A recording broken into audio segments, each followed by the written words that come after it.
लेकर गोरखपुर विश्वविद्यालय में आज से 3 दिवसीय वेबिनार कम सेमिनार का आयोजन किया जा रहा है। इसमें देश विदेश के 300 से ज्यादा विद्वान हिस्सा ले रहे हैं। मुख्यमंत्री भी सेमिनार में मौजूद रहेंगे। सेमिनार में पूर्वांचल के विकास का रोड मैप तैयार जो हो रहा है उसको लेकर चर्चा होगी और आने वाले 20 से 30 सालों में क्या कुछ और जरूरतें पूर्वांचल की हो सकती है या किन किन क्षेत्रों में काम करने की जरूरत है, उन्हें कैसे पूरा किया जा सकता है, इन तमाम महत्वपूर्ण पहलुओं पर चर्चा की जाएगी। तो चाहे वो शिक्षा का क्षेत्र हो, सेवा का क्षेत्र हो, पानी का क्षेत्र हो या बाढ़ से इलाके को बचाने पर मंथन हो, यानी कि हर वो रणनीति, हर वो मुद्दा जो यहाँ के आखिरी इंसान तक को प्रभावित करता है उसको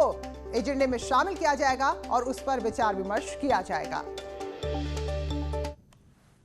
महा सेमिनार का उद्देश्य है कि पूर्वांचल के सतत विकास के लिए आगे की रोड मैप क्या हो, आगे जो है क्या ब्लूप्रिंट हो, जिस पे हम काम करके पूर्वांचल के सस्टेनेबल डेवलपमेंट को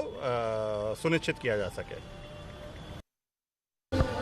पूर्वांचल में विकास के रोड मैप को तय करने के लिए गोरखपुर विश्वविद्यालय में आज से 3 दिवसीय वेबिनार और सेमिनार का आयोजन किया जा रहा है, जिसमें आज प्रथम सत्र में खुद मुख्यमंत्री योगी आदित्यनाथ शिरकत करेंगे। उसके बाद 3 दिनों तक चलने वाले इस वेबिनार सेमिनार में 300 से अधिक विद्वान शिरकत करेंगे और वो बताएंगे कि किस तरीके से पूर्वांचल का विकास किया जा सकता है, किस विधा से इस पूर्वांचल को पूरे विश्व के पटल पर लाया जा सकता है। इस पे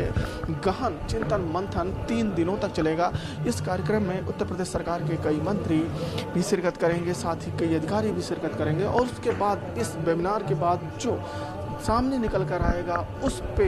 फिर से एक मंथन होगा और फिर वो रोड मैप होगा एक तरीके से पूर्वांचल के विकास को लेकर कि आने वाले सालों में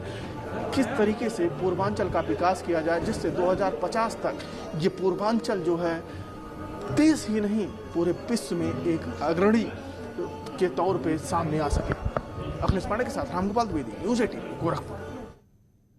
तो जब नरेंद्र मोदी देश के प्रधानमंत्री बने तो उसके बाद उन्होंने पूर्वोत्तर राज्यों के विकास के लुक ईस्ट पॉलिसी अपनाई। ठीक वैसे ही मुख्यमंत्री योगी आदित्यनाथ ने भी मुख्यमंत्री बनने के बाद पूर्वांचल के विकास के लिए उत्तर प्रदेश में लुक ईस्ट की नीति अपनाई है और उसका असर भी देखने को मिल रहा है। नतीजा है कि पिछड़े जाने वाले इलाके को आज तेजी से विकास की तरफ आगे बढ़ते हुए पूरा विश्व देख रहा है। आज पूर्वांचल के विकास के लिए गोरखपुर में मुख्यमंत्री की अगुवाई में मंथन हो रहा है, चिंतन हो रहा है और अगले 30 सालों में पूर्वांचल के विकास की नई गति कैसे यहाँ पर दी जा सकती है, कैसे ये नए कीर्तिमान यहाँ पर गढ़ेगा, उस पर मंथन होगा। तो आजादी के बाद से ही गोरखपुर में और बनारस में मेडिकल कॉलेज थे, लेकिन आज अगर आप स्थिति को देखें तो सिद्धार्थनगर, महराजगंज, देवरिया, बस्ती, अलीगढ़ जैसे जिलों में भी मेडिकल कॉलेज बन रहे हैं और ये भी सुपर स्पेशलिटी अस्पताल हैं जहाँ विशेष सुविधाएं लोगों को मिलेंगी। वहीं गोरखपुर में एम्स का काम शुरू हो चुका है और इसके अलावा जो एक नाम, जो एक बीमारी पूर्वांचल के माथे पर कलंक की तरह चिपक गई थी, यानी कि इंसेफ्लाइटिस, जापानी बुखार, दिमागी बुखार,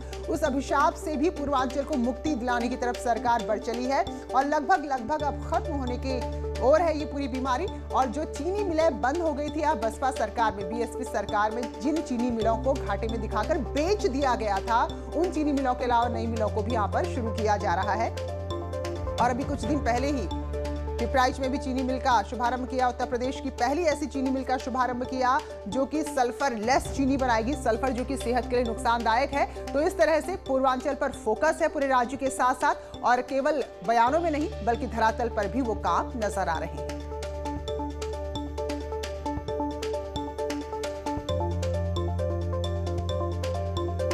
तो ये लुक ईस्ट जो नीति है, जो लुक ईस्ट पॉलिसी है, दरअसल वो पॉलिसी खाली कहने को है या फिर उसके तहत कैसे काम होता है, तो वो भी आप साथ साथ में देख रहे हैं। तो जो बात हम जानते हैं और बार बार दोहराते हैं कि सड़कों का जाल जितना ज्यादा फैलेगा, आवागमन जितना ज्यादा सुगम होगा, विकास भी उसी गति से आगे बढ़ेगा। और यही वजह है कि पूर्वांचल को पहले सड़कों से जोड़ा जा रहा है, कनेक्टिविटी को बेहतर बनाया जा रहा है। गोरखपुर में मुख्यमंत्री योगी